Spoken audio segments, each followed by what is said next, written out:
It's loud. Hold on. It's not playing. That's because it's on a preview. Hold on. I gotta put it to live. There we go. I'm keeping all that in, by the way. All right. It's been a minute. But we're back with another episode for you. Episode 13. Just me and Andrew again. We're going back to the roots right Hmm. here. Um, so first of all, let's clap it up that we're back. Let's come on. We got a fun one for you boys today, We got a and lot of stuff planned in the future too. we actually do. We have a lot of stuff coming up. Just be ready. Be on the edge of your seats. Be scouting. We're coming with some big stuff. Um, so to get in today, we're gonna do the movie of the week, and then we're gonna do some Harry Potter talk. We haven't talked about Harry Potter on this podcast yet, and we were hoping to get someone else on it, but it's gonna be us two for now. So let's go ahead and get into this. Andrew, what was your movie of the week? Last night I got to see The Dark Knight in theaters, Okay, okay. and it was peak. I mean, Like always I Heath originally Ledger. had it at a 4.5. But it's so peak. It's I, a I had five. I had to up it. Like Yeah, I mean Heath Ledger gives a performance, and knowing you probably Harvey Dent alive, I but mean, like Joker is insane, but like that's just like a given. Like everyone talks about Joker, but nobody talks about Harvey Dent. no one talks about No, Christian Bale. he no. So I hated Christian Bale going into the movie as like both, but he kind of kills it as Bruce Bruce. Wayne. He's Like he's the perfect Bruce in my opinion. when he walks into the party scene with like those three girls, is like on his Yeah, side, like he does kill that. But like the Batman, the way he talks, it irks me. His suit is not good. He can't fight yeah. really. It's just He, stiff. I don't like the Batman suits pre Batfleck just because of like how stiff it makes the Batman look. Yeah. Because Batfleck and Pat, they both have like the best suits in my opinion, and I don't know. It's just something about the looks. It makes it look like they're able to actually move and not Yeah. standing in plastic. Which I don't even really like Batflicks that much. Because it's like, okay, I don't like him in BVS because it's like literally just a machine. I'm not counting that one. I'm counting the actual Batman Yeah, suit, yeah, not yeah. the Iron Man suit that he has. Roberts is goaded. That one Yeah. is great. And it's actually practical too. I like how Yeah, practical it is with like the batarang in the chest and like it's so peak. it is. It is. But yeah, the score, hearing that in theaters, dude, is Who like did that? Hans. Hans? Yes, Yeah. it's Yeah. like it was electric. Like honestly, every scene you just like it just like you get immersed in it. And I said in my letter, but it's like it's the perfect comic book movie. It What might be the score best. what score do you like better? That one or the Batman's one, Pat's? Cuz honestly, that's a tough combo for me. I think the Dark Knights is better, but the Batman's has a better like opening score. Like the opening of the Batman is really tough. But like if you count everything in the movie, the Dark Knight's pretty. I don't know. I mean, it's pretty tough for me. I don't think I can choose one honestly. I need It's to just watch the Batman again, but yeah. I did come to the like, I was always like the Batman is better than the Dark Knight, and I think that is just like aggressively wrong. Well, I mean, the theater experience kind of like weighs on your opinion a lot too. But like I saw the Batman in theaters too. So it's like not Yeah, like I've seen one or the other. I think that people are just wanting to forget the Dark Knight because, it came out a while. Not forget it, but like some people are forgetting how much of like a masterpiece it is. yeah. I don't know. And the Riddler, he kind of is just like the Joker. Not really. I I mean, To a degree. he's not as brutal. That's the thing with the Joker. His whole thing is just with Heath Ledger's Joker. His is like the brutality and the joking of like I'm gonna blow up this hospital just because it's fun. Yeah. But But like so the Riddler is just a less tame version of Joker. he's a more tame version. Yeah. But Which he's not really joking though. That's the thing. He's doing this. Everything is calculated. He actually wins. I mean, the only thing that goes wrong in his plan is that he ends up in Arkham, but I mean, he wins. Joker technically wins too. They just cover it up. Not really. I mean, he won with like in the Harvey Dent aspect of it, but Batman ends up foiling him. Pat doesn't beat the Riddler in that. He just puts him in Arkham. Yeah. because Gotham ends up flooding, and that's what the Riddler wanted. So, but I don't know. Did you see the news about Superman 2? I did. I was gonna talk. I was gonna bring that up. It is getting released on July 9th, 2027. It's like 3 months. Is it before the Batman Part 2 or after? It's really similar to the Batman Part 2, and everyone's like, why is James Gunn doing this? Honestly, I don't think it'll hurt either films. But like, why would you stack your two biggest IPs in the span of 3 months when you can separate them and make an it just doesn't money. Yeah, it's like, what would you do, an Iron Man movie and then a Captain America movie 2 months later? No, it's just, I don't know. I honestly forgot when the Batman Part 2 releases. I saw a thing. It's very similar to after. Wait, it's the Superman is before Batman Part 2, which someone was like, we're getting two Superman movies in the span of like the next Batman, but yeah, everyone's like, oh dude, Pattinson's gonna be in the end credit scene. Like, it got revived again that he's going to be in the DCU. And I don't think he is. At what point do those hallucinations, like, stop? Yeah. But he's not They gonna have be in to it. actually just release who's going to be Batman in the DCU before people Like, they've greenlit a movie. Yeah.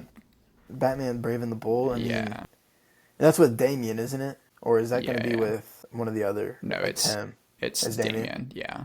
I always forget which one of the two it is. But, I mean, I don't think it'll hurt too bad, but it does kind of look really weird. It's not. Yeah, I don't think it's not going to hurt the numbers because people are going to see both of those movies either way. It just doesn't look the best. It's like the TV show thing nowadays.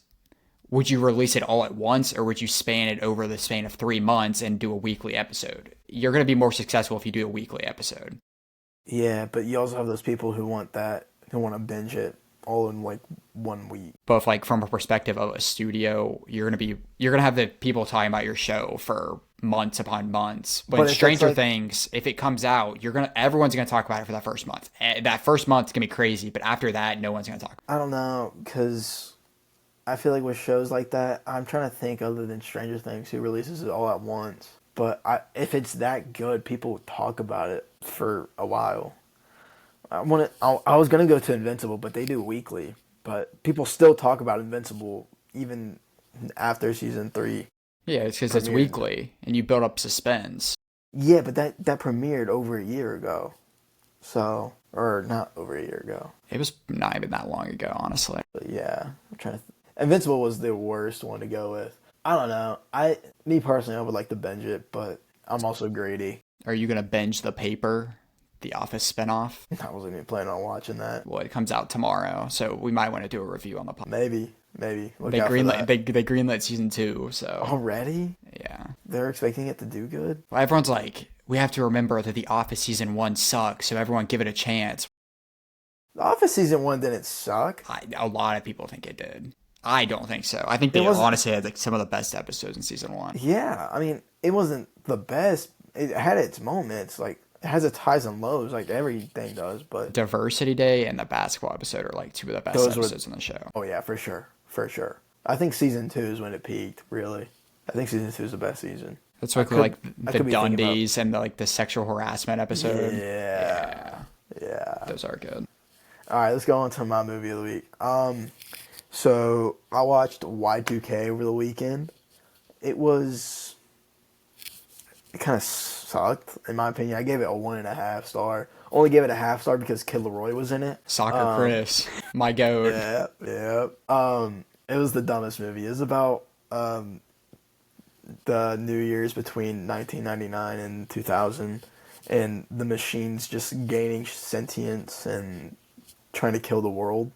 And honestly, it was just really dumb. I mean, it was trying to be funny. No, dude, it was self-aware. It knew what it was doing. And it just wasn't funny. It worked.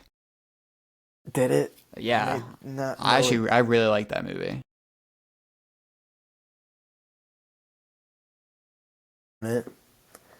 Okay, did you expect him to, die that early? Dude, like, I had watched these trailers at the end of this movie. I thought he was he was like 20 minutes into the movie.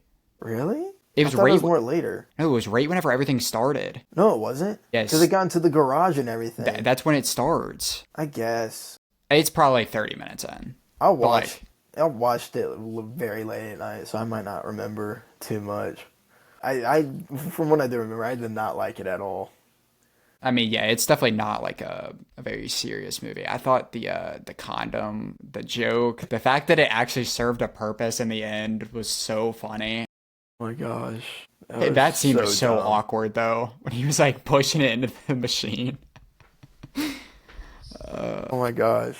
But yeah, I mean, if you like comedy, you might want to go watch it. It's kind of funny, but There's parts that's funny. The Kid Leroy in the 5 minutes he was on screen was funny. The one line he yeah, gets or whatever, he gets a couple scenes and then he gets killed. and then he gets absolutely murdered. But spoiler warning: most of the people in that show die anyways, so It's a movie, not a show. my fault, Wayne. But yeah, nothing too crazy there. All right, we're gonna go into Harry Potter talk. Pothead. All right, so we're just gonna run down the movies one by one. We're gonna start with the first one, Sorcerer's Stone. Andrew, what are your thoughts? It is a perfect like beginning to the world. It's mad. Like honestly, if you were to put on like a Christmas movie, like that's like a very good Christmas Oh yeah. movie. There's like that scene where they're opening the presents, and right, Mm-hmm. it's just like when you think of like nostalgia. You Even though I think didn't of watch these like too young, but like that movie is like it's just kind of it's that vibe. yeah. And honestly, it's not a deep movie. They're introducing so many characters that I think a lot of people would say it's one of the worst, if But you got not to the remember, it's worst. also a kids movie. And these kids were 6 too. Like it No, Ron, you can't. must be another way. Iconic scenes. Iconic I actually scenes. really like the ending of that though. That Yeah. whole like them going through all those different like stages, I guess, Trials. the trials is actually pretty Yeah. cool. And like it shows their growth, I guess. I mean, I like it. But compared to all the other ones we have here, it's gonna be my second to last on my list, honestly. It is my lap.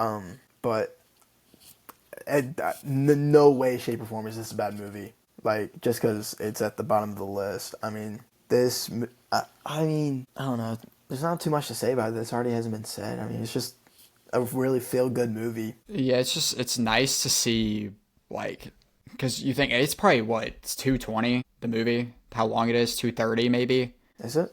it's pretty long I think Yeah, but something like like they that. do so much that they don't have to do in the next movies that it works so well like just introducing to like Diagon Alley the Yeah, wand shop the world everything building and exact the like the world building is kind of crazy yeah, and then introducing everybody. I mean, what's his face? Lucius Lucius. He gets just introduced like there. yeah everyone's Yeah, introduced and that's where it even like Neville that one scene that Neville gets where he's trying to prevent them from going or whatever going out past yeah. curfew it's like it sets up It sets up his character. exactly and they do a lot of setup in the first movies that leads into the bigger story like obviously the mirror and him like seeing his parents and the Yeah, and then the invisible cloak and yes yeah and Dumbledore. I mean, they set up Dumbledore in a great way. I mean, we all think he's the most powerful guy up in this movie. I mean, no one questions his authority. No one tries to challenge him at all. I don't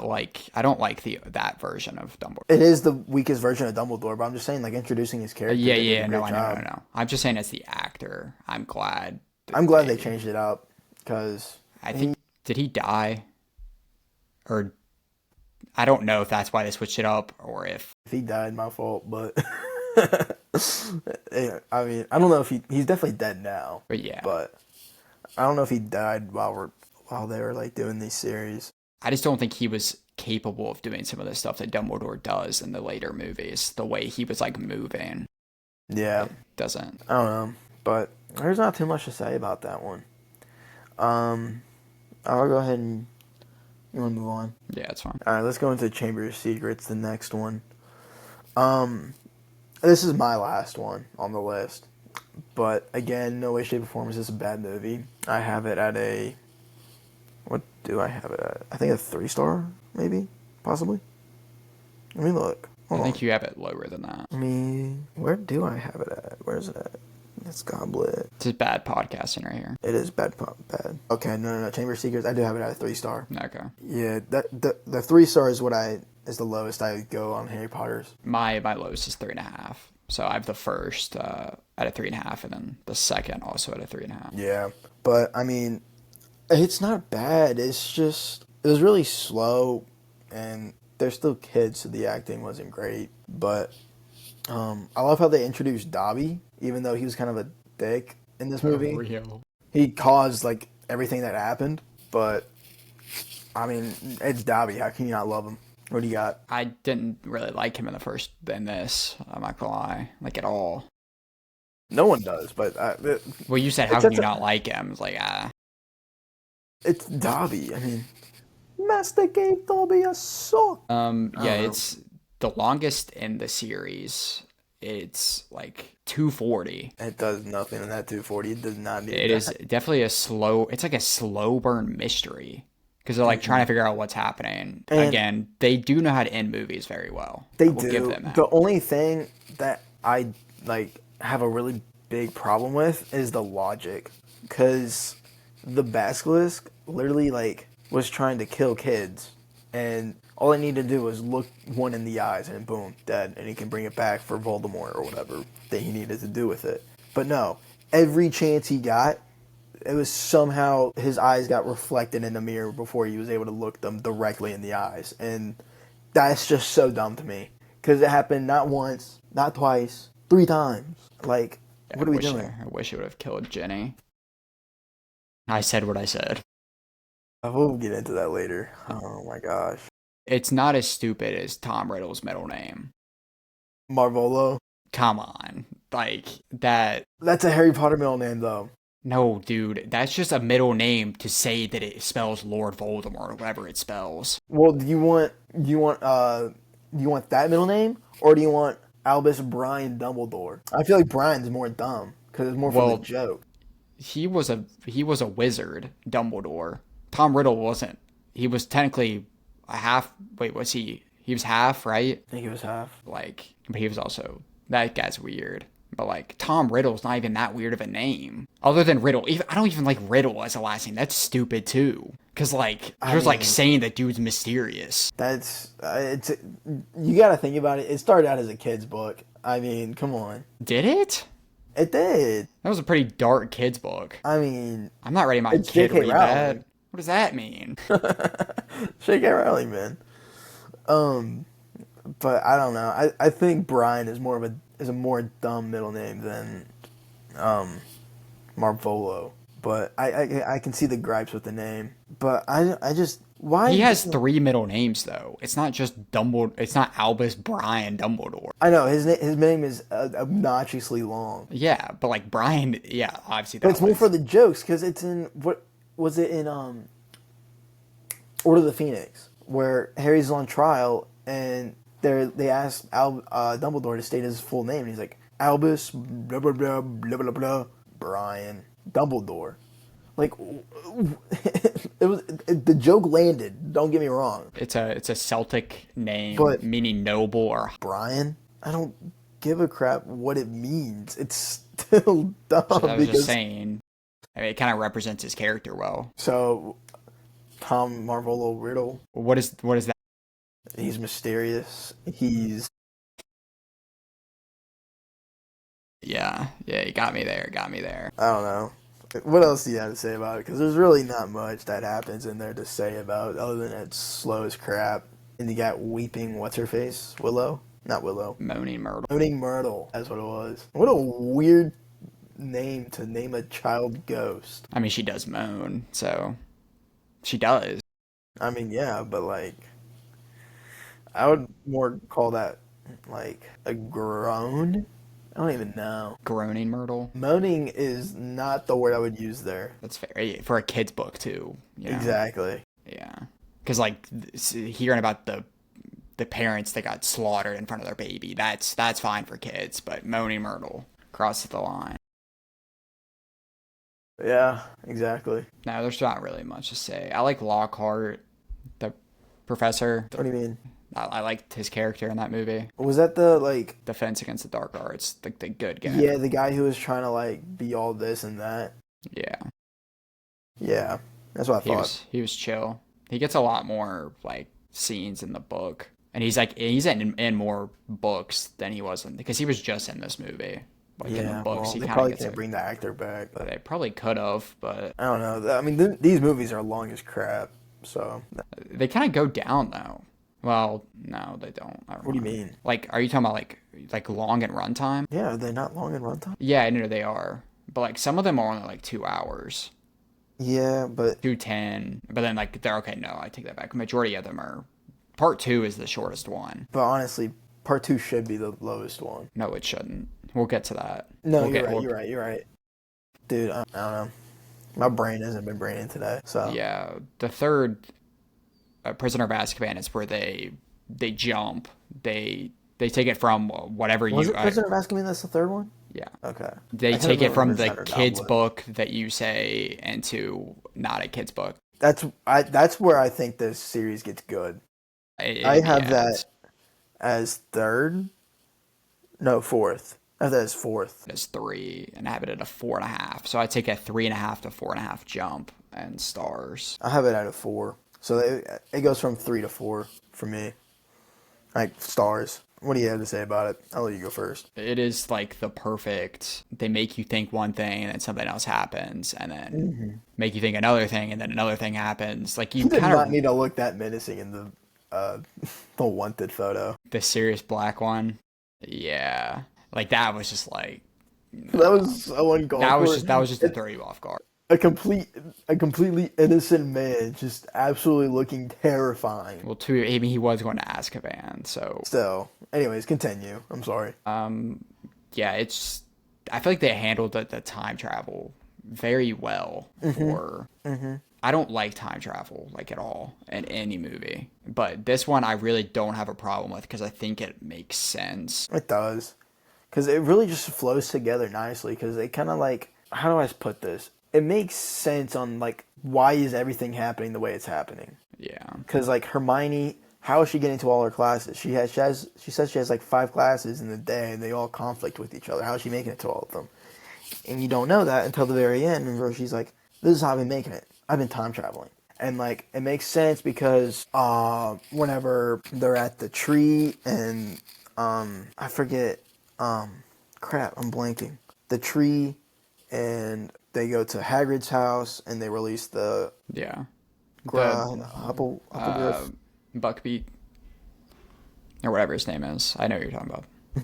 Yeah, And like at first they had us fooled, like, oh no, he just got his head chopped off because the eggs coming onto the pumpkin, and then I don't know. In my opinion, it worked well. What do you? yeah. No, I'm talking. it did work really well. And then wait, what was I gonna say? The end. Obviously, they nail the landing again. I hate. Wait, I gotta go back to the first movies. I had to say something else. I hate the favoritism towards Gryffindor. It is so stupid, and it does flow into this movie because like, why does Neville get 10 points for standing up to his friend? How do they even know he stood up to them? I don't know. They don't. They don't know. It was just Dumbledore wanting to give Harry Potter the stupid house cup. It's stupid. I mean, he wins like 3 in a row, 4 Because in it's a row. rigged. But then going back into this one, Harry literally disarms a professor and sends him into a dresser. Now, how does he not get in trouble for that? I don't care what's happening in this situation. You can't do that. Like, he literally sends Snape into the wall, and nobody talks about it. He has his mother's eyes. How many times do you think they say that within the series? Way too much. And then at the very end, the last time they say that he finishes it, I know. And then we'll get to that. I have a big gripe about that. But go ahead. Lupin, I love him. He's Lupin's great. character is amazing. Yeah, because that's kind of like another thing that's kind of like a plot twist, I guess. Like he's being like a the werewolf. werewolf. I don't think that's really that crazy of a plot twist It's really not. because they were like learning about werewolves, and you could have seen it coming. I think it's really cool how they had Sirius fight Lupin, and that entire like. I'm pretty sure that's when they still thought that Sirius was a bad dude, right? or was that after? I can't remember. They're like in the room and they're like, he's here. But that was And that was Peter. well, yeah, but like they don't fight each other. No, no, no. Lupin. Whenever Lupin turns into a werewolf. Oh, I thought you were talking about when they were human. No, no, no, no. Yeah. He looks Also, really that bad as a werewolf though. yeah, it came out in like what 2007. 2004. Even more in my point. CGI was not good until like whenever Transformers came out or Avatar. Avatar's 2009. Yeah, but you reminded me of something. That scene in the tree was one of the best scenes in Harry Potter, in my opinion. With Lupin and Sirius, that complete like reveal of just Sirius is the good guy. Ron's been sleeping with the dude this entire time. I mean, Yeah. I loved it. Because the way that Lupin and Sirius are talking, you think Lupin is helping out Sirius, and like, oh my gosh, Yeah. Lupin's been a bad guy this entire time. How have we not seen this? And then at the very last moment, Peter Pettigrew turns back into a human, and then they try to kill him, and then oh my goodness, it's like, no, that's the person who killed your father, Harry, not this dude. I don't know. I really love it. I'm really bad at explaining stuff, but I really love it. It's like, I think in all the movies, it's the most grounded ending. Mm-hmm. Because not much. It's not like the big snake or Voldemort being in the back of someone's head. I mean, is this Yeah, the only movie that Voldemort's not involved? I think it is actually. Yeah, because it's about Sirius. Which like Peter has a big part in Voldemort's story, but like he's It's not. more about Sirius and Harry's relationship forming, and Peter Pettigrew escaping to help out Voldemort is kind of just a side plot. Yeah, and then obviously Harry learns how to do like a Patronus, which is really cool. And I That was mean, also the other one. Like the he was the one that like saved himself. yeah, That's so tough. that was. I mean, whenever you saw it for the first time, there's no way you didn't get chills from that. Yeah, that seems awesome. But back to the time turner. It's like it works in this movie, but like, dude, it creates so much like plot holes. Not even plot holes. Just like, Because this is the only time it appears. Why do they not use it more? Exactly. This is the only time they use it. I mean, I get that you don't want to abuse it in like You future can't. projects, Yeah. but like it just makes sense if like we had that and we're thinking logically, not magically. I mean, Which there's a theory that Dumbledore used it and went back in time because remember how like people thought that Neville was the chosen one. hmm Like he went back and they did everything that like technically Neville was the first chosen one and they lost and Voldemort won and then he went back in time and redid it. with Harry. Yeah. Well, because their stories are the exact same. Yeah, they were born on the same day and like Same day, both parents died to the Voldemort. parents didn't die though. Neville's? Yeah. They just I got thought, they're like extremely tortured. They're not dead though. I thought they died. No. They're just like mentally insane. Like they don't know anything. Because that's Still, where that his parents there's got taken away by Voldemort. yes. That's There's a scene in the books where Harry, Ron, and Hermione like visit them in the hospital, and like they see that that's what happened to Neville's parents, and that's where Lockhart is. Really? Because that spell that gets like ricocheted on Lockhart, I think it's like you just forget everything, Yeah. and you kind of just turn like brain dead. Whatever he has, that's what happened to them. Like I don't even know if they remember. Extremely sad, but I think they did that because Bellatrix's the one that did that to him. I think they did that because they thought it could be him too. Yeah. I mean, I don't know. It's just the difference of how they were brought up, I guess. I don't Yeah. even know. Banger But movie though. Banger. banger movie. Banger movie. So you had All that right. at what, 4? I had that in my 4. Honestly, the top 3 are solidified in my opinion for my list. It's the 4, 5, and 6 that are the big like ifs I for feel me. like if I watch my top 4 on any given day, I could say any of them are my favorite or the best. Exactly. But then the 5, 6, 7, and 8 are ones I probably would not say are my favorites and probably would never get to that. Yeah. I mean, I don't know. But getting into the Goblet of Fire, honestly, I have it at my 5, and what it's above right now is I'm not We gonna say don't, it, yeah, don't spoil it. but I don't know if it should be above that or not. I have it at 6. Um, so even lower than you. Exactly. You hate it. It used to be my favorite, and then I rewatched them, and I was like, it's not as good as I remember it to be. No. The only I like good part really about it was Pat Robert Pattinson, yeah, Cedric. Cedric. What are you gonna say? I just don't think it has like I don't understand how people say this is their favorite. If they're true Harry Potter fans, I don't see how this is their favorite. Like it's cool that they do like the tournament, but like is the tournament really that cool? It's really not. It's Like because if I love the perspective of because I've seen this on TikTok. I love the perspective of the audience. You have no idea what's going on until someone comes out on top. Because then the first one, the dragon.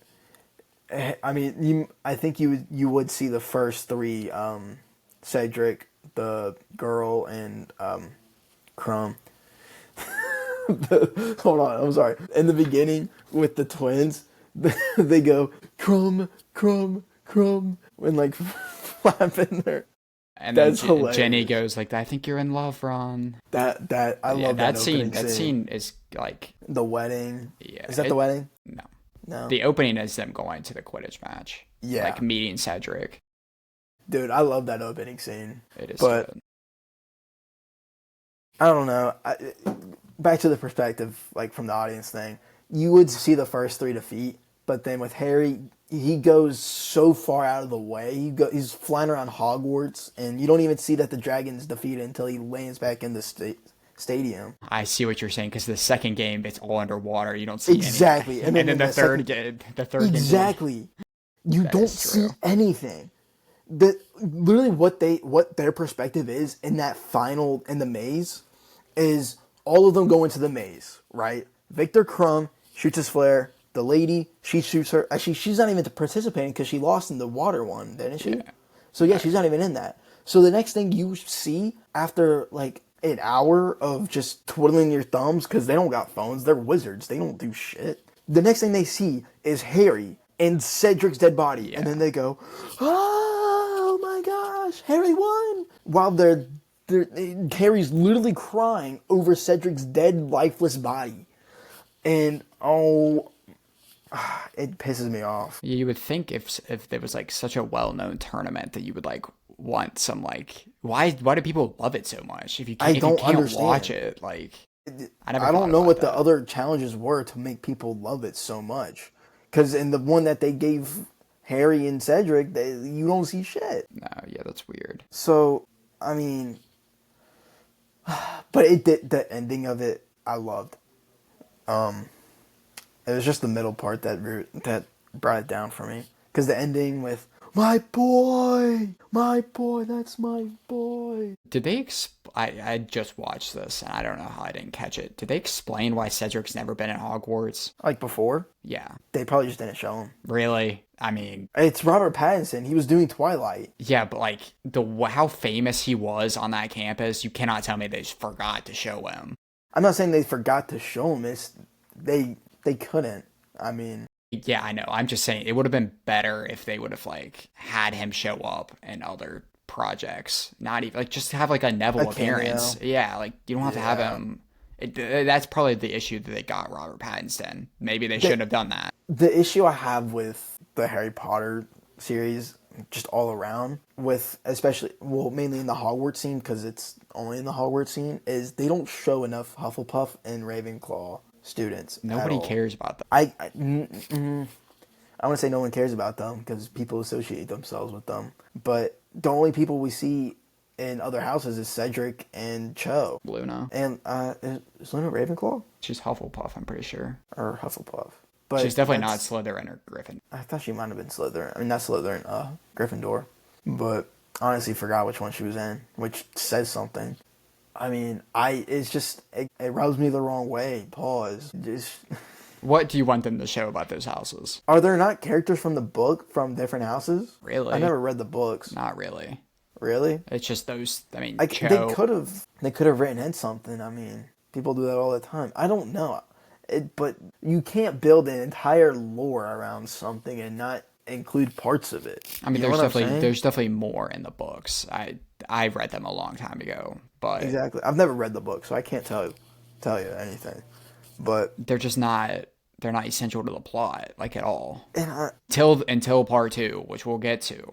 yeah, That I don't like that, but yeah. I don't know. I have it at a 3.5. I don't know if I already said that or not. haircut's atrocious. Ron is ugly, ugly. Harry's isn't that bad. It's not, but it's not the best. I think it's the worst they've looked, in my opinion. Um, you like Hermione in all of them. Oh yeah, well the Crumb Hermione thing is freakishly weird, 4 years age gap.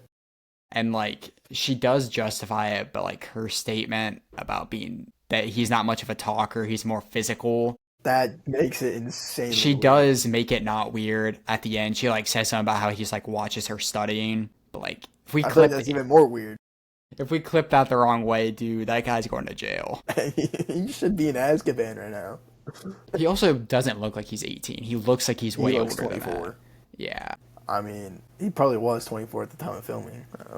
But I that relationship's weird. I'm so glad that it was only for this movie and barely any scenes in this movie at that. It's like the dancing scene, and then like the ending where we see them say goodbye or whatever. Yeah. But Moody, would you like Moody, Mad Eye? I liked it, but the only thing, it's not Mad Eye. Yeah, It's but like it's still Barty Crouch Jr. yeah. I didn't like the way Barty Crouch like he kind of was like giving me like he was trying to be the Joker. The way he kept licking his lips. I don't know if you remember that. I do. I thought that's just because he was like, I mean, he was he's trying kind to of be like Snake. insane. Insane. He associates himself with snakes, and he likes doing that. But that was like one of his tells as Mad Eye Moody. He always did that. It was he always like did that thing. No, no, no. No, not when he's moody. He doesn't do Yeah, it when he's moody. he did. Okay, but he does it more. I can tell He it's does. more He does do. aggressive. He does it more aggressive whenever he's his Yeah, normal form. But he does slip, and he did do it a couple times as Mad Eye. that's cool. I didn't realize that. I noticed that on my rewatch. But I think it's still a solid movie. You know, we give it some knocks, but It's honestly just the fact that it's placed up against all these other movies that exactly. it is one of the lower. And it just doesn't really. There's another one that's coming up that I can say the same thing. It doesn't really progress the plot until the very end. Like, Yeah, obviously the end is pretty crazy, but because this one's more just about the tournament, and then at the very yeah, end, oh, Voldemort's back. Huge plot change, by the way. yeah, because it's a very crazy tonal switch for the series after this movie. Yeah. All right, That and can get then us into 5, which is Order of the Phoenix. yeah. Then You you can can go start ahead. now. You got it. I got it. All right. Good. Thank you. Because this is my number one. I have this at a 4.5 star. I don't have any of these at a 5 star, by the way. Crazy. I'm more of a Star Wars guy, in my opinion. It's just that is the wrong take, and I will die on that hill. Anyways, um, actually, let me go to my review on this. Do I have a review? I don't have a review on this. Um, I love it. I love Sirius in this movie. Um, it's this movie that he dies, right? Yeah. That is what makes it my favorite movie in this series for me.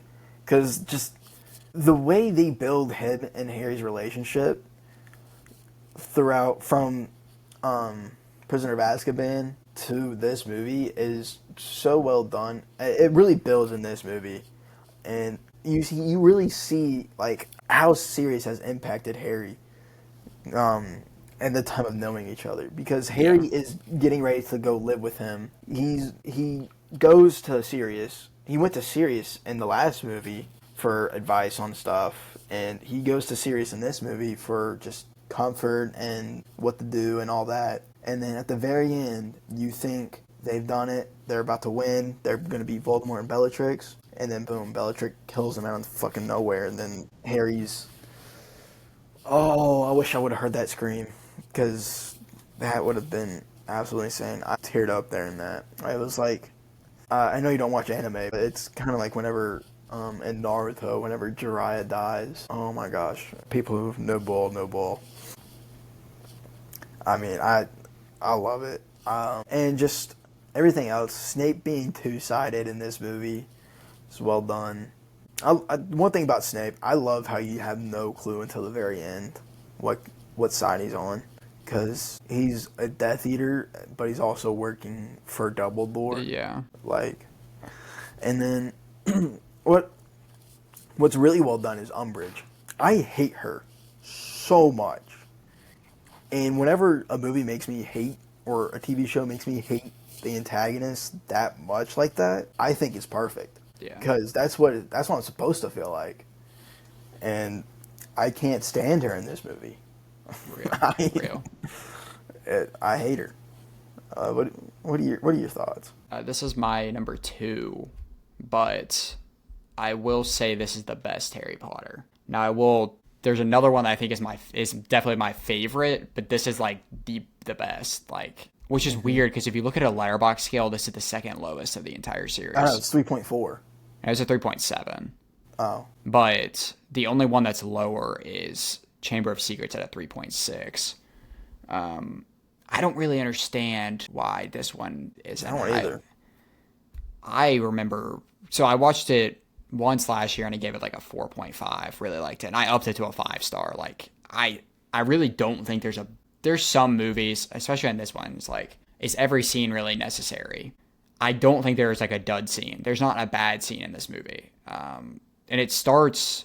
I could be getting them completely. Is this the one that he uses his magic Patronus. outside of? Yeah, because that's what starts it. Because Yes. that's what it's in this where not Albus Dumbledore is like Albus Brian Dumbledore, Yeah. Because he goes and to the and that's where they meet. and that's when Umbridge. Yeah. exactly. That opening is great. I loved it. I mean, you know he doesn't like Dudley, but he still cares about him enough to protect him from the Death Eaters. Well, we can talk about that in the last one. I have make sure I come back to this scene when we talk about part two. Yeah, Well, no, it just in part general. one, No, part two. part two. Yeah. But yeah, it's literally perfect. Every Umbridge, like you said, Umbridge might be like one of the best villains of all time. Performance and how she's written, it's just like, for one, the rules she's puts up is like actually really funny, and the fact that it's like what's his name, Filch. The janitor. Yeah, that guy. Yeah, That's hilarious to me. And then I like know. her punishments, it's like They're cruel. literally she's like about to kill these kids, I not kill know. them, but like literally cutting their skin. And like it's the first time that he goes in there. It's like he won't tell anyone because like the fear that she put into him. Exactly. And then this is the first one that Harry's like mad. You don't see Harry. You never saw Harry like this No, before. he is. And I wrote a very long Deathly Hallows Part 2 review, like 7 paragraphs, and how it kind of, because it was like, it made me think about, these movies are all about the stages of grief. And like, obviously the first step is like denial. Yeah. And this is where he like kind of switches to anger, because that's the second step. He's literally just like ticked. He's mad at Yeah. Ron. He's mad at Hermione. This is definitely the one that he screams at Dumbledore, right? I think so. Like where he's like screams like "look at me" and all of that. Oh yes, because this is when Voldemort is like inside of him, which is so tough. Oh my. Yeah. And then like you see the snake scene with Arthur, tough. And then obviously how he like does the serious thing, which is also genius. The fact he can like put false things into his brain Yeah. to make him go is crazy. Like even leading up to that fight between Sirius and all of them, like when they're in the I don't know what it's called, the ballroom, I guess. It looks like don't the know. Inside Out, you know, the like. Yeah, the I know what you're talking about. Yeah. But yeah, no, that's it's such a good movie. I honestly, if I were to watch it again, I'd give it a 5 star. Yeah, I was just and trying to then It goes from that the ballroom into that fight. But like to me, that fight's not even the best part of the movie. It's It's after the not. fight. It's Yeah. when Voldemort shows up and fights Dumbledore. We get peak Harry Potter. Yeah. I Never mean, we get probably the two best fight scenes in this movie. because I mean that Dumbledore versus Voldemort in this is like you understand why people fear Voldemort as not Voldemort, Dumbledore as Yeah, much as they do. Because Voldemort is not only one trying to look after Harry in this. He's like also trying not to. I want to say kill Voldemort, but he's more just he's playing really defensively in this fight. He's kind of playing with a hand behind his back, and yeah. he's still piecing up Voldemort. It's just because Harry Potter had a really bad issue of it's like Star Wars. There's unlimited things you can do with a lightsaber blade. There's not much you can do with a wand. And every fight scene before this and after, this is the only one they do something different than just throwing a spell at each other. Like Yeah, it's not just Expelliarmus. they get some Avada water Kedavra. involved, some fire, like Exactly. They actually use some variety in their spells, and it's actually genius. I love it. yeah. And then the end when he kind of like Voldemort kind of like, gets into Harry and like is like trying to take over him, and then literally the scene where Harry just says like I feel sorry for you, dude. That I saw this in theaters, and I think just that hit, and then Voldemort coming out of him, and then everyone walking in, because like the entire movie, it's also to the denial, like the stages of grief. Everyone else is in denial that Voldemort's back, except for like Ron, Hermione, Harry, even though his one like classmates, Seamus, like bro doesn't even believe Harry, Yeah. but I mean, everyone believes him at the end of this movie. So it's cool like character development for everyone, I guess, because they go from hating the kid to like fully. it's not this one. It's the next one where it's they're in the room of requirement and they're training. No, that's Right? this one. It is this one. I love that stuff too. I was about to say because I feel like we're skipping over that, and I really love that because Harry's like teaching them like, hey, Umbridge is trying to dumb down all of our curriculum because Voldemort's back and she doesn't want us to be able to fight against them. So I love Harry stepping up right there, taking some responsibility and just teaching everyone how to fend for themselves and actually like be wizards and witches and all that. Yeah. And I like how like it's kind of fun watching them just avoid Filch and all that. And like Draco and the Slytherin Yeah. people. I think it's hilarious. I will the stupid scene with Cho. She's literally looking at a picture of Cedric crying, And then and then they like, kiss. Yeah. And like even Hermione like says something about it. She's like, well, she feels sorry about Cedric, and then she feels sorry about kissing Harry, but then because she's confused, it's like, dude, let her get over the loss of her ex-boyfriend, and then you can go kiss her. Like, and I've noticed that Harry loves rebounds because the next movie he catches a rebound like that, dude. After she dumps that one dude, right? Dean. Dean. We'll get to that. We'll get to that scene. It's actually really weird, but I there's a lot of really weird scenes in the movie.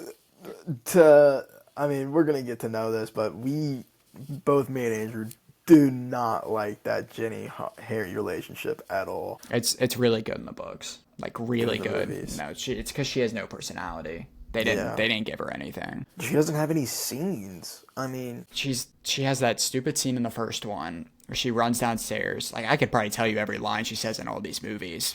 She gets nothing before this movie. This is probably my favorite version of Jenny though, because she's like kind of dogging everyone, and like she's like kind of like an insanely good wizard. and she's not into Harry. This is the only movie where she's like not obsessed with Harry. Kind of. Yeah, because like she was in the first one, she gets super like her face always blushes when he's in the room. Like there was obvious that she liked Harry. There was never a thought in my brain that he liked her. Exactly. There was like until the next movie, there was like no. Oh wait, Harry might be into Ron's sister. Which is wild. Yeah. Especially with how close they're like. I mean, I think you would say that Harry is family to them. Yeah. Like imagine if I dated your sister. You don't have one, but it's like it's very similar to the Barry Iris. the Flash scenario. Oh my gosh, that I think that's weirder though, that because is so much they weirder. like live together for like multiple years. Exactly. You shared a bathroom with that person. Yeah, it's weird. I think we're good to go on. I think we are too. Overall, good movie. Half Blood Prince, you got this one. So this is the one that I think actually. So this is also a 3.7. This is my favorite. I have it at number one on my list. This is number two on mine. I also have it at 4.5 though. This at a 5. It's been a 5 the past 2 times I've watched it. It's literally since the first time I watched it. This has been my favorite, and it's really hard to explain why, because I can see a lot of people hating this movie. Is it because of Snape? I mean, do you just No. like Snape? It's a very so like they take Order of the Phoenix, not yeah, Order of the Phoenix, very dark, and then they carry it over in the darkness in this one. This is a very dark movie, but It'll be a also bumpy ride. it literally it is the funniest movie by far out of the series, and it's not even close. Yeah. The amount of times I like me, because I saw this in theaters too, and my theater was like dying laughing. Like when Harry gets drunk on that stupid liquid luck is probably the funniest thing I've ever seen. Mm-hmm. But it is a very filler movie. Oh yeah. Like you have all this plot from it kind of feels similar to Goblet. Goblet, yeah. But I think even less so with the plot. I mean, nothing really happens until Dumbledore dies. Oh, actually, no, I take that back because the Horcruxes get explained. Yeah, but that takes like half the movie. Yeah, but like that's progressing the plot is the Horcruxes. I know, but I mean, like that. It takes half the movie to get there. That's what I'm trying to say. Yeah. I love the Horcrux. I love what's his name? What's the professor's name? Slughorn. Slughorn. I love Slughorn. He's so funny. And then there's like kind of like he's like trying to like we know from the beginning that he's trying to get that memory from Slughorn. Like the fact that it takes the entire movie for him to get that is kind of genius. Mm-hmm.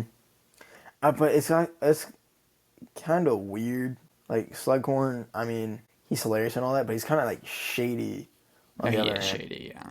But like he's shady for a reason because he's technically part of he is a key reason that Riddle's Tom Riddle. I mean, yeah. Voldemort. But also Harry's execution to try to get it out of him was so stupid. He literally recites bar for bar what Tom Riddle said to them. Professor, I was looking in the restricted area in the library and I came across this weird spell. Like that's not gonna. He's an idiot. Yeah. I mean, you can share your thoughts. I have a lot more, but after you share, I can fill in. I mean, I it's a good movie. Don't get me wrong, but it's second on my list because I love the journey they take. The opening where Harry's getting on the bus with the Jamaican head dude. I love that. That's not this movie. That was Order. That was 3. Was that Are 3? you talking about the night bus? Was that 3? That's 3. Because he sees the wolf, or he sees the dog before he gets on the bus, and it's serious. Hey, we're recording this at 11:20. I've been up since 7 a.m. Anyways, the opening to this movie is what's the opening? Because the openings are really iconic. It starts with the cameras being flashed, and then it goes to the scene where Harry's in that diner, and he like is hitting on that chick, and then you're right. Dumbledore. You're right. It's actually kind of a weak opening. Yeah, I remember all the openings except for this one. Because most all of them are iconic. You know, obviously this one is lackluster, but the I'm trying to remember the events of this movie.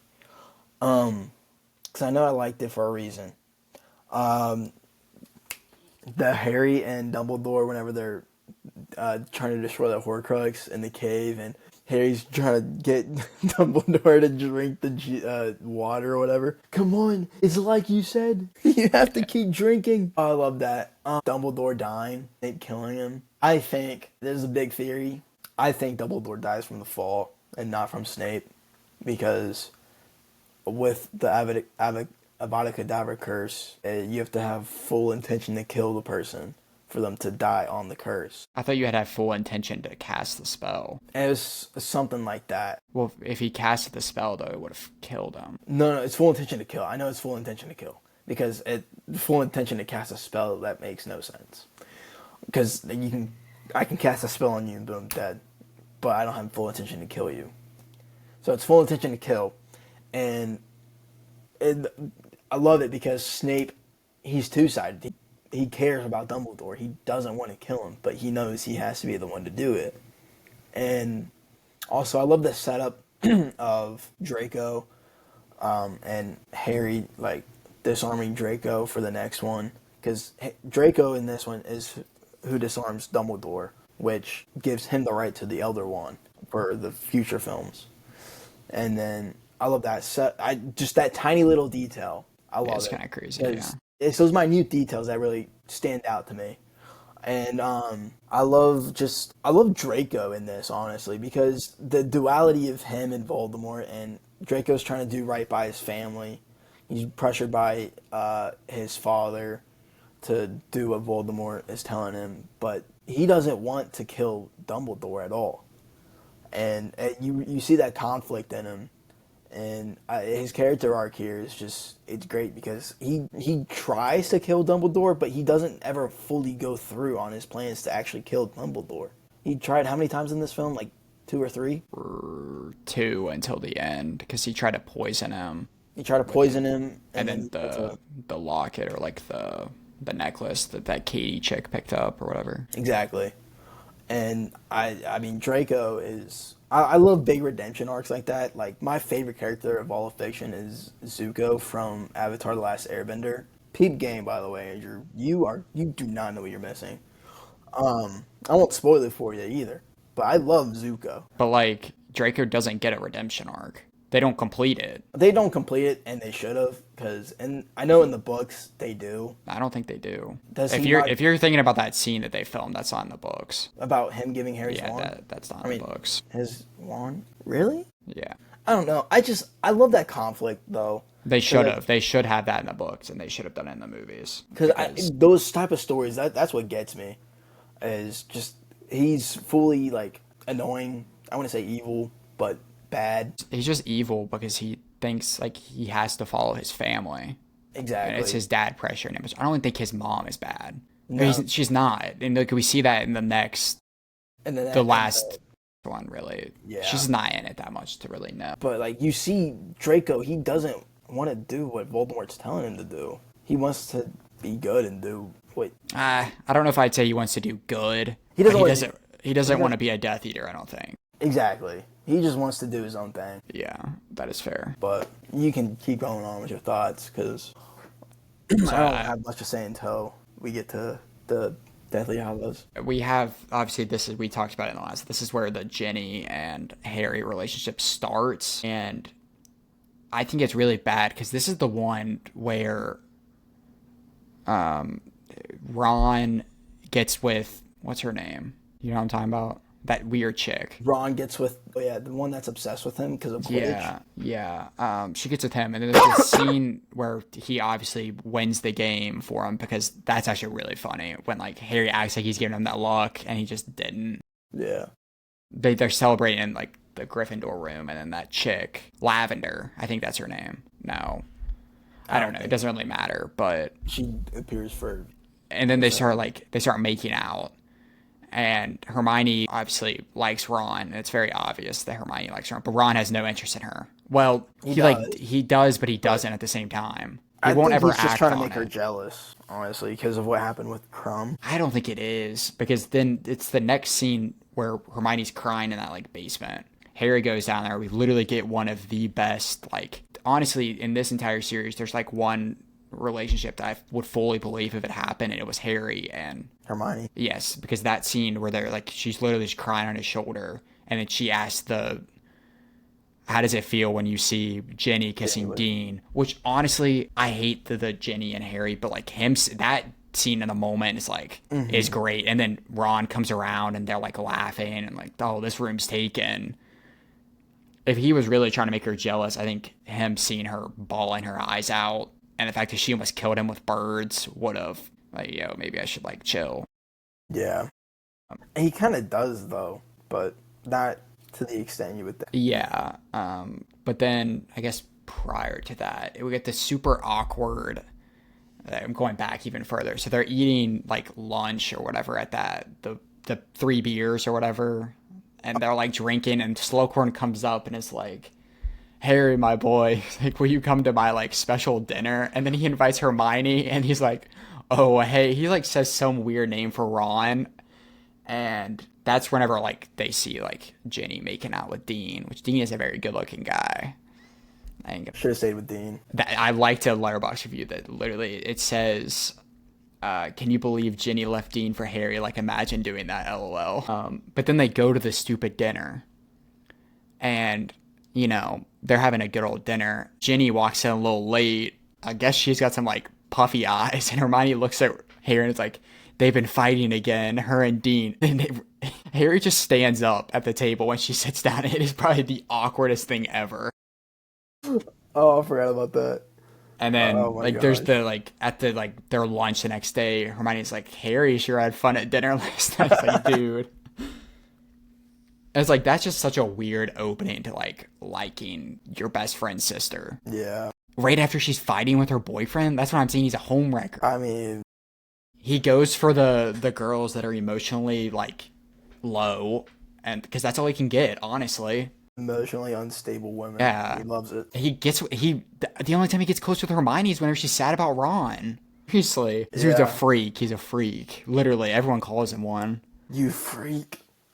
Nah, I hate that relationship so much. That it's so awkward. They I make it so guess awkward. I forgot that it technically starts before that because she ties his stupid shoe. Which I like the letterbox review that said that. It says, why does she tie his shoelace? Like, it's so awkward. Wasn't that in Order of the Phoenix? Or was that in this one? That was in this one. It was in this one? Yeah, and then this one was also the stupid. It was the video I sent you where they're sitting on the couch, and Ron sits in the middle of them. Yeah. Oh my gosh. I hate everything about that relationship. It's just Alright. weird. That is so weird. And Alright. then they kiss at the end. Oh Whenever he's hiding. Oh wait, my do it even gosh. actually? The end is kind of peak, like It if is. not the peak, like after the death, dude. When he's chasing him. Oh, and then, like obviously you get the reveal of Snape as the Half-Blood Prince is kind of cold. Bellatrix Yeah. is just like lighting everything on fire. Great ending, and it leads into part one. Yeah. And then so let's get into that. I'll go ahead and start us off with that. That's number 3 on my list for me. I have it. It's 4 for me, so we're very similar. Yeah, I have it at a 4-star. And then obviously with that being at a 3, you can see where I have part 2, which is at number 5 or 6. It's number 6. But anyways, part 1. I think it's so much better than part 2. I mean, as like it's kind of night and day what they did with those movies. I mean, Yeah, I love the conflict between the trio with the Horcrux that they're carrying around, the locket. Also, I love that Harry is finally having to like be like not known anywhere. This is the one time that he doesn't want people to know who he is yeah, because he's running around. He's trying to avoid everybody, and I mean the opening to it with him turning 17 and the death of Mad Eye Moody.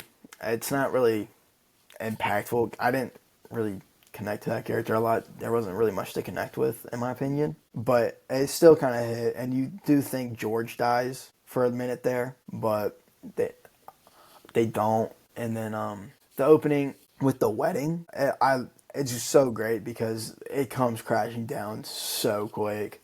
I mean, just the way that like whole fight goes down is just everyone has to scatter, everyone has to fend for themselves essentially, and then I love the part where the dude is coming up to the Ron, Hermione, and Harry after Dumbledore's death and giving them stuff that Dumbledore is left to them in their will, yeah. and he gives the book to Hermione, the Beetle and the Bard, and Hermione goes, "What is this?" And Ron goes, "Finally, a book that I've read that Hermione hasn't." I love that. That is funny. But it ties so well into the story about what he gives them. Because He literally gives him the key to defeating Voldemort. And then the only thing that I don't quite, I guess, understand is the Sword of Gryffindor. Why is he giving that to Harry? Because that's not really a sword you can just give away. You know, it kind of just goes to whoever it wants to. So you can't really own that sword. And we'll get to it, but I like where the sword ends up, honestly, and who eventually owns it and uses it. And I wouldn't say the way it's intended, but kind of in the way it's You intended. can go and get into it now. You can talk whatever you want about that. The sword. Yeah. Uh, it's supposed to be in Bellatrix's Vault. vault, which I don't know how. I wasn't it Snape that put it there, or right? It was Snape, right? Yeah. Yeah. So he gave them a fake sword. I don't know if he knew it was fake or not, but if it was fake or wasn't, it was never going to stay there at all. And I think Ron finding it in the pond is kind of cheesy, Well, but Snape puts it there. you're right. Yeah, no, I don't know if they say that in the movies though. no, you have to figure it out on your own Yeah. because it's the I Dear looked it Patronus. up. Yeah. It's the Dear Patronus, and I don't know how Snape knows where they're at. It's because in Hermione's bag she had a painting from Hogwarts, and they could hear everything they were talking about. So Snape knew where they were. I still think it's kind of lame, but That's still that's what they say in the books apparently. that's still pretty dumb, but I don't mind it too much, considering everything that's happened in this entire series. But um, but anyways, they find the sword. They kill the Horcrux, and then the next time we see it after that is with Neville. And I actually love the way that it appears to Neville. It appears in the Sorting Hat, and it appears to the person who actually deserves the sword, Neville. Because I forget the entire like requirements that you need to like have the sword, but I know it's like bravery and the need of it or whatever, right? And I just know that Neville fits every requirement, and I love that they give Neville a purpose because Neville's just a great character. You have to feel bad for the kid, honestly, because he doesn't have his parents. He grew up kind of like Harry. He got bullied a lot, but he didn't have anyone to really support himself with. I mean, he had his house of like the Gryffindor house, but you saw how that turns out. But I love that they gave him that moment of not only him standing up to Voldemort with the sword. All right, now you're in part two. Now you gotta comment. I know. I told you that was gonna happen. I didn't know you'd go that deep. But we'll get there. But in part one, I love the trio's journey and the conflict with Ron and Harry and Hermione just having to carry the entire trio on her back. Hermione really steps up in that film, and it's great to see. I have it at 4, but a 4.5. So I've watched these 3 times now, and I think the first time I watched this, I probably would have given it. I didn't have a letterbox at the time, but I probably would have given it like a 3. Didn't really like it, and then I watched it last year and I gave it a 3.5, and then I watched it again last week and I upped it to a 4.5. And I'm not gonna lie, if I watched it again, I could probably bump it up to a 5. I think it is the best. I think it gets better each time you watch it, and it's because it all starts with the. You talked about the opening, but like the opening, Hermione doing that spell on her parents to make them forget her Oh my is gosh, I completely like, forgot about that. That is so hard to watch yeah, because like like it's just so deep. yeah. I was like that sets the tone for like What's to come? kind of like the next 2 movies, I guess. But then he goes into the wedding, which after Half Blood and Order, and they mention it, they're like, isn't it kind of crazy to have a wedding right now? And it's like, yeah, but like maybe that's the best like reason to have one. It like gives him something to celebrate and the tragedy of the world. It's like it's kind of like looking for like, and if you're in grief or whatever and the tragedy, you got to look for something that gives you hope or joy, to get you through it. But then, like you said, it comes crashing down, obviously. And I just think it's the perfect mix of used night and day. Part 2 is honestly, in my opinion, it's a tonal mess. It's rushed. This one is complete opposite. This one is fleshed out. It's paced so well. It's paced really well. It's very, the intimate moments between each character is like, it's, I don't know, you actually feel for the characters. And then part 2, it's happening. We're going to speed through this. And that's the issue that most movies get to with these part 1 and part 2, is that this exact issue that it's hard to get too balanced. Yeah. Because they're not meant to be two things. They're meant to be one. So when you think of it, if they were put into one movie, they honestly would work really, I still don't think they would work well. Big 5-hour watch. But I don't think, I kind of did that. Like, I watched part 1 in theater and then came back and started part 2, and it doesn't work because, and I'll talk more about it in part 2, but I love how long it takes them to like figure out how to destroy that Horcrux. Because literally, this dude was a genius, Voldemort. Yeah. He put so much protection, like spells, all of that. Even when they finally figure out how to destroy it, Ron, like, it takes him 5 minutes to destroy it. Like, he just has so much crap on it. We get potentially 3 of the best Harry Potter scenes in this movie, in my opinion. The telling of the what's it called? Like the invisibility cloak. What's that thing called? Yeah. The Deathly Hallows. The Deathly Hallows. Yeah, it's stupid. Title of the movie. It is literally so peak, and like, I could watch that scene. It's the animation that it shows. I love how, like, when shows do that different animation style. Dude, like, it's so good. And hearing, like, I don't know, it's good. Just such a good. Or no, it's Hermione that reads it.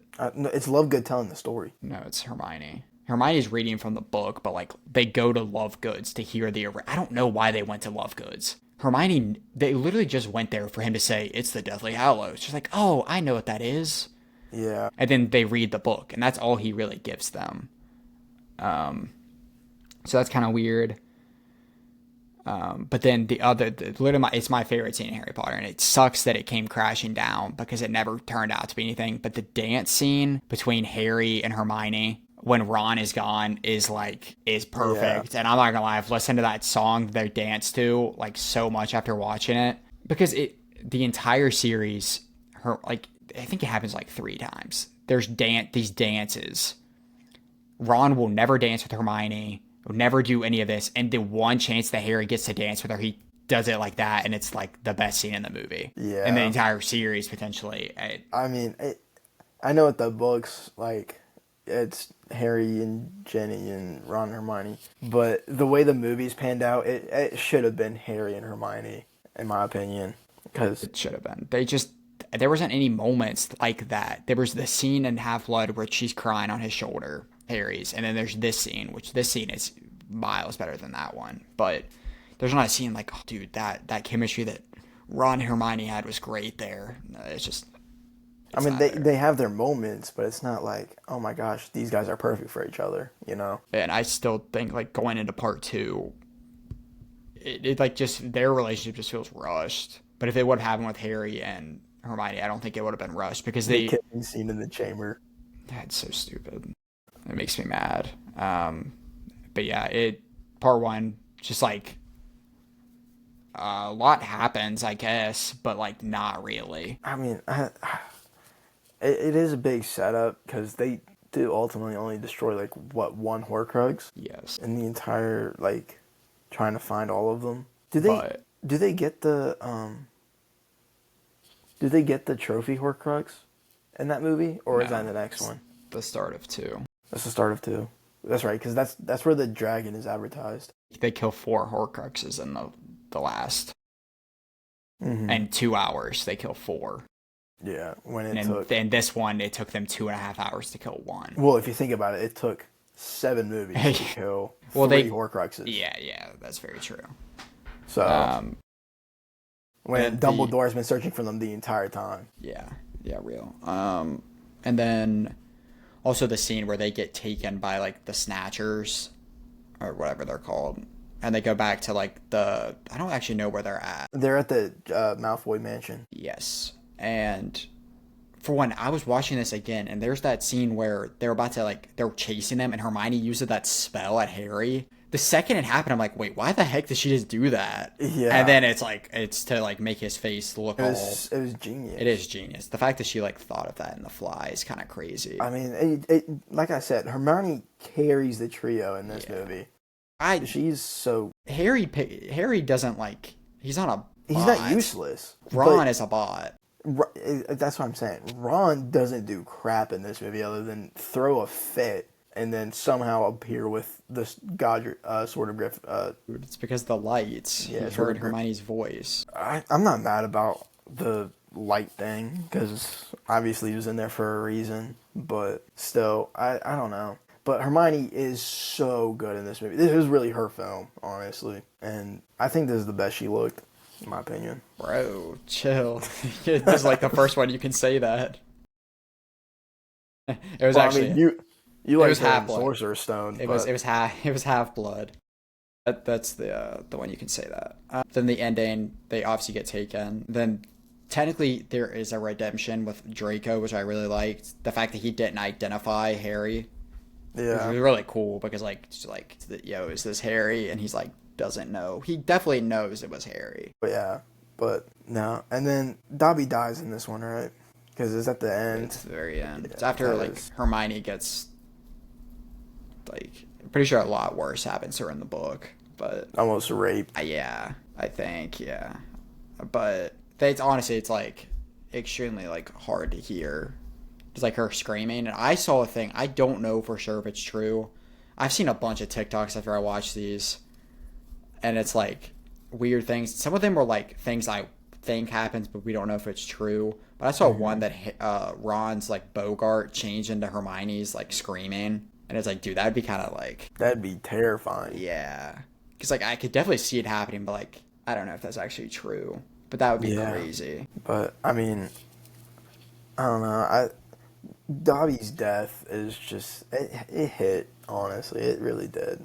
Not as much as Sirius, but I think for me, it's the one that hits the least out of everyone, really, just because you don't get enough of him. I think you get just enough to where it kind of hits you a little bit. You know? Yeah, it hits a little bit, but like Dumbledore hits more, Sirius hits more, Cedric hit more. Did it? I think this one hit more than Cedric. Honestly, Just because of his dad. That one we didn't. the dad. Did we really Dad- care about Dobby, or is it just the way he looked? I mean, I kind of cared about Dobby. But like he was a Honestly, jerk Dobby in the is suck. It was just that one movie, but like That's the only movie you he's know in. you know where he was coming from. He cared about Harry. Actually, So- wait, he was in. I think he was in the third one too, wasn't he? Or fourth? this one, The third. I think it's the third. Something like that. But Yeah, he gets killed. So, and that's where the movie ends. They get to Bill's house. Is that his name? Bill, the Weasley, oh yeah, the guy from Star Wars. Hux. yeah. And then we can go into part 2 and finish this thing up. Yeah, I mean, you go ahead and start. It starts very first. So like I said, it's the shortest length Harry Potter by like 20 minutes, and the first 20 minutes is bad. He's talking to the stupid like they're just talking to everyone at that house, which is like the bank goblin, and then Ollivander, the guy that like made the wands. Just sure, it makes sense, and then they instantly just know, oh, there's a Horcrux in her vault, and then they go to the vault. I think the way they got in was, I think it's like reasonable in how they got in, but how they get out, I feel like was too easy. Because I mean, the whole dragon scenario. I mean, there's no way that they didn't have any countermeasures against that dragon, because it's the most secure facility in like the entire world, and all it took was the bell getting destroyed or whatever, like just for that dragon to get released and destroy all of Green Gods essentially. It makes no sense. Yeah, again, I just did not care for any of those that scene, and then I'm not gonna lie, I'm kind of blanking where it even goes after that. Do they go to Hogwarts after that? Or no, they obviously would go to Aberforth's house. Yeah. Well, when is the scene where they're in like that like little coffee or like diner, and then the snatchers come in and they have to fight the snatchers inside the coffee shop. Is that not at the beginning? That was in part one. That was in part one. Yeah, I, because that was right after they like used like the cup thing. yeah, yeah, yep. I think they go to Dumbledore's brother's house They do and go to they Aberforth, and they then instantly go to Hogwarts. well, because they find out that he's been helping the students there. Yeah. So I like that. And that's where you like the second they get back to Hogwarts is like where you realize like when Harry left, like Neville was like stepped up and became a goat. Honestly, Yeah, and then that's where you like really start to appreciate Neville, and then you gain some liking for him, and then it leads him to the very end. And I think that's like the only perfect storyline in this entire movie. I won't say yeah, perfect, but yeah, I get what you're saying. But then they get there and they're like they say one word about a Horcrux and they're like, oh, there's one in the Ravenclaw common room. What? Like you're just gonna tell me after it took us 6 years and someone's just gonna be like, oh, there's definitely one up there. how did they not know? Well, no, it was the ghost lady, the Ravenclaw's daughter. But The like it just yeah, happened so quickly that like it yeah, it and just then doesn't. in the room of requirement, that entire like fire scene. It's You're telling me that what is Harry supposed to be in this? Like a sixth year, seventh year, Six. sixth? So you're telling me that? Well, no, because they can legally use magic now outside. So 17. Yeah. Well, however, whatever the case is, you're telling me that the guy who set the entire place on fire can't control how much fire is coming out of his wand? That makes no sense to me. How are you that unskilled at this level of being a wizard? Dude, he was scared. It doesn't make sense. Why are you scared of your own spell? You should be experienced with that at this level. I don't know. It doesn't make sense to me. And then there's the Goyle. So like Draco's little henchman uses the Avada Kedavra spell on Hermione and Ron. Like Yeah. that's like actually kind of crazy to me. Cause like, bro, these are literally your classmates, and you're just gonna like kill And you're them. trying to kill them. Like, uh, this movie, it's like I said, it's number 6 on my list, and It's fun. what did I give it? I gave it a 4. You bumped that down to a 3.5. Hold on, gave it a 3.5. I gave it a 4. I had it at a 4.5 originally. You know what? I'm keeping it at a 4. I'll just keep it at a 4. But Because there is a lot of good in it. there is It's just for a for closing to a ending. trilogy. I mean, It's not series good. Yeah, franchise. Same. like because the way Endgame did it, Endgame had its issues, but it was done so much better than I think they're pretty on par with them finishing it. really. Yeah, I mean, I have them both at a 4 star. I think I they're. think Endgame's better than part 2. I agree, but also Endgame was like 3.5 hours, 310. This one was 210. But If we that's would have gone an extra hour in this movie, it would have been great. but we But didn't. exactly. That's why Yeah, yeah, Endgame's yeah. better. So I don't know. But we can talk about the good. Her Harry and the Dumbledore scene whenever Harry goes to confront Voldemort and have Voldemort kill him. I love that scene. Just that them talking and Harry and Dumbledore giving him the choice to just die or go back. Because at this point, Harry, he's done all he can do. The most he can do now is just help try to fight Dumbledore. But I mean, if Harry didn't go back, they would probably still defeat Dumbledore. I mean, not Dumbledore, Voldemort. That they would have. So Harry could have died if he wanted to. It's just the scene of Hagrid carrying Harry back. I also love that because Hagrid didn't know that Harry was dead until Yeah, that very last end, like the very end of him coming back to Hogwarts. You know what I'm talking about? yeah. So the entire time he's thinking, man, this boy that I basically raised is dead. You know, he's a father figure to Harry. So It was the whenever Harry like walks into the woods after like after talking to all those people. Whenever Hagrid sees him for the first time and like he's like, Harry, no, what are you doing? Like, dude, that was where it was like, because like obviously he knew he was about to die. Everyone did, yeah, but he also didn't know that he like was the last Horcrux. And he also didn't know he had the Resurrection Stone. Exactly. So, what was the Sorcerer's Stone the Resurrection Stone? Yeah, I think so. Yeah, because I thought Yeah, that at first, and then whenever I was rewatching it, I was kind of confused on if it was or not. pretty sure it was. Yeah. Because I don't know, I thought they looked different, but Yeah. What was I gonna say? Oh, leading up to him going out there, it happens in Order of the Phoenix when Harry tells the prophecy to Dumbledore. Watching this back and seeing Dumbledore's face when he tells him the prophecy, like, well, one of us has to die, because Dumbledore knows in that moment that Harry was the Horcrux, and like yeah, seeing it from the perspective of we don't know technically yet is so cool. And then seeing Hermione whenever he like says like I think we've known for a while, like she knows instantly, but like I don't even yeah. think did Ron even know? Ron had no clue. He was clueless She probably had throughout to this like entire fill him in series. after like, oh yeah, your best friend's about to go die. Yeah. Because like this realization is really cool. And also back to the Dudleys that I was talking about, I saw a thing saying obviously the locket affected Ron and Harry really bad when they wore it, and they were like that's probably why the Dudley or the Durseys were so mean to Harry, because he was literally a Horcrux, and like that was causing them to be like jerks. And it's like I never Yeah. really thought about that, but I love the parallel. Going back to that Ron situation. You talking about Ron just reminded me of something. The parallel between the first movie and then this at the very end, where it has to be Harry to go confront Voldemort, where like Ron in the first one he's like, "Not me, not Hermione, you," and then in this one it's like it has to be Harry. It's always had to have been Harry. I just kind of drew that in my head just now. Honestly, I didn't really get a chance to articulate that, but I just thought that and thought that was cool.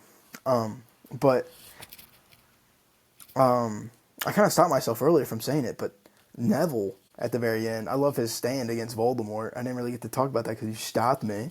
because we weren't on the movie yet. Yeah, but I love the stand that he took against Voldemort. It really shows his how much he stepped up when Harry's absent, and like how much confidence he's gained, and the entire like Voldemort's army just starts laughing at him and all that. But he holds down the fort for Harry because I mean that's what he did whenever Harry left to go find the Horcruxes. And I like that theory you said, he was probably supposed to be the first chosen one, and they ended up dying, but he still got to fulfill some of that role, I guess. But I don't know. What else do you guys say about this? The movie. I mean, you want to talk about Snape? Oh yeah, we haven't I feel touched like on you that would yet. want to. Oh, that's right. I forgot about that. Whenever they say whenever Snape's dying, he said, "Harry, you've always had your mother's eyes." And then they cut to his mother, who has very different eyes than Harry. That was the biggest mess up in casting Daniel Radcliffe. He doesn't even have the same colors that he had in the movie, It's like not the books. it's not Daniel Radcliffe's problem. It was the casting director. Well, They yeah, should yeah. They should just like put like some kind of like. Right, that would put have been a lot of money, but to, like contact changes. lenses. I think they could have done that. Yeah. Like they could have done anything, but no, they had to have someone with completely different eyes to go play. Oh my gosh, that was the biggest mess up in that entire, like, in the entire series, because the entire series, everyone's like, "Oh, you have your mother's eyes. You have your mother's eyes. You have your mother's eyes." Nope, you have completely different eyes than your mom. In fact, you have more eyes like your dad than you do your mom, and your dad was a dickhead. James, oh boy, James. But Snape, yeah, his character was just beautifully done. I mean, the perfect double agent. He's carried Harry the entire series, and you don't know that until this moment. I mean, you Does kind of he? do. Does he carry Harry the entire series? I What mean, what does he do for Harry? well, first of all, he helps Harry destroy that Horcrux. He teaches Harry potions, which help him. Because Dumbledore told him to, though. It wasn't just out of the willingness of his heart. Okay, but he still protects Harry whenever in the Prisoner of Azkaban, he goes into the tree thinking he's going to be in there with Lupin and Sirius Black, who he assumes had a hand in killing Lily because he doesn't know yet that they they didn't sell out. It was Peter Pettigrew that sold them out instead of Sirius. So he went in thinking he's gonna have to throw hands. And he did throw hands actually. Did he not? Yeah, and Harry sent him into the wall. Still, he went in there with the intention of protecting Harry. The Patronus. Did he not teach Harry the Patronus, or was that who was it? That was Luna. Did. Oh, Lupin. Dude, I've watched these movies twice, all of them. I can't tell you off the top of my head. I have to go back and look at film, do some film review. But you know that he cared for Harry the entire time. I don't see that. I think the ending is cool that like he was a good guy, but like Snape was an awful person. You won't convince me otherwise. He was a jerk. I never said he was a good guy. I said he was. But I don't think he ever liked Harry. Dude, he bullied Harry. I don't care how much He was trying to make him better. you can say that, but like we don't that It was more of a I tough don't love like that. situation. No. Like I know he was a scared kid. Like Neville's Bogart being Snape, like really like especially after everything. But that's just the type of guy Snape was. Everything that Neville has seen in his life, and you're gonna tell me it's him.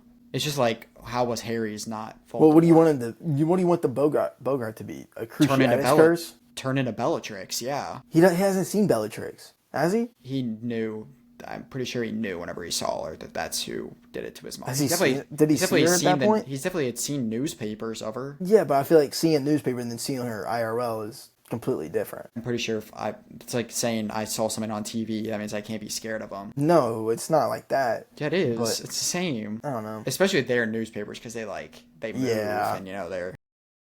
Yeah, I guess. I don't know. But like I don't know. Whatever. Just continue. I think that the thought process of Snape and everything they did was great. I just don't think it was executed and like everyone's like, dude, he was the GOAT. He was the best character. Like I just don't.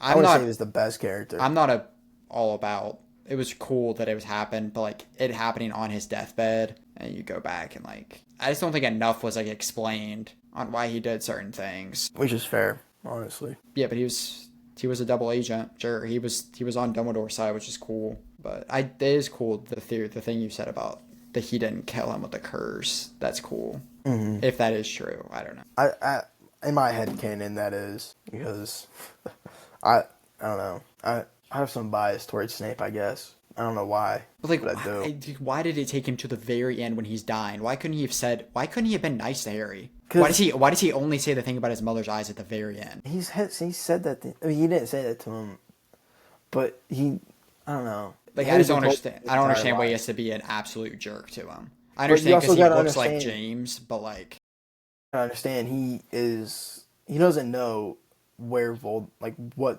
type of eyes or ears Voldemort has. So if he's nice to Harry and then turns around and is like, I want to go kill Harry with you, Voldemort. Voldemort doesn't come. But hold on, words. The professor in the first one, Voldemort's on the back of that dude's head. He didn't know that. He didn't, but he did know eventually because he helped Harry stop him. Did he not? Am I remembering that wrong? I haven't seen that. I'm pretty sure Snape did something with that professor to like go against him or whatever. But then you also got Draco in the school who would go back and tell his father, Lucius, and then he can't be blatantly nice to Harry. Yeah, but you know how many like behind closed doors conversations that Harry and Snape had? But you know how many paintings are in there? Dude, those paintings. Those paintings are sketchy, bro. I'm telling you. If he said the wrong thing, he could just use the time turner. Dude, they only had that for one movie. One time use. Well, obviously not one time, but if Hermione was spamming it for classes. It's so weird that they just gave it to her. Yeah. I don't know. Let me see. While you look for that, I'm going to go through my list one more time. So the list that I have is I'll go bottom to top. So at 8, I had Chamber of Secrets. 7, I had Philosopher's Stone. 6, I had Part 2. Five, I had Goblet. Four, I had Prisoner of Azkaban. Three, I had Part 1. Two, I had Half-Blood Prince. And then one, I have Order of the Phoenix. Thing I was gonna say was it's cool. I don't think they ever say it in the movie, but Voldemort put a curse on the Defense Against the Dark Arts position at Hogwarts so that they could only stay 1 year. Who did? Like Voldemort did. Like Really? that's like canon. Because apparently Tom Riddle applied to be a professor at Hogwarts but got denied. So So he was then just salty. yeah, he literally put a curse that they could only because it like that's kind of weird that like there was every single year was only one person, and like even when Snape because Snape became the Defense Against the Dark Arts, and well it was Half Blood, and then he becomes headmaster in Part 1. It's like they literally switch. It's like they kept it true. Yeah. But I thought that was cool. It's kind of stupid, but like it's cool. I mean, what else isn't stupid in this?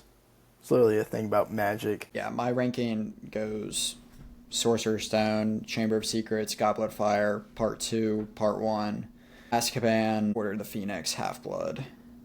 I've got 2 5s, 2 4.5s, 2 4s, and 2 3.5s. There is not a bad movie. That's why it's better than Star Wars. Calm down, sir. You're going to use there's so many more Star Wars.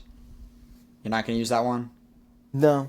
Because you can't really use that. Because there's 9 original trilogy, or like 9 Skywalker saga movies. I mean, yeah, there are more, but like they're not all quality. What I will say though is the story's better, in my opinion. And Harry Potter? No, Star Wars. The whole Anakin, rise and fall. At least Harry Potter is original. We didn't just steal Dune lore. When did you know what? I don't really care about that because I didn't know about Dune. I knew about Star Wars. Popularity wins. Just because they adapted it better first. They did, and it worked. Yeah. But I mean, better story, better written characters, better world building, better like power scales, I guess. If that's what you want to call it. I mean, how many times has it just been Expelliarmus and Avada Kedavra? And yeah, they have better fight scenes, but that's all they have. They do not have better written characters. Anakin's not really that well written. He's so rushed. He's really not. Yes, he is, dude. No, he's not. Him turning to the dark. If you don't have Clone Wars, he is extremely rushed. But you do have Clone Wars. No, you can't say if you don't have Clone Wars. That's like saying if. Sorry. Okay, let me correct myself. The Harry Potter movies are better than the Star Wars movies. I mean, I could give you movies, but franchise overall, cannot give it to you. Star Wars is better. Not yet. Once this Harry Potter show comes out, we switch them. I can't wait for it to flop. It's not gonna flop. It's not.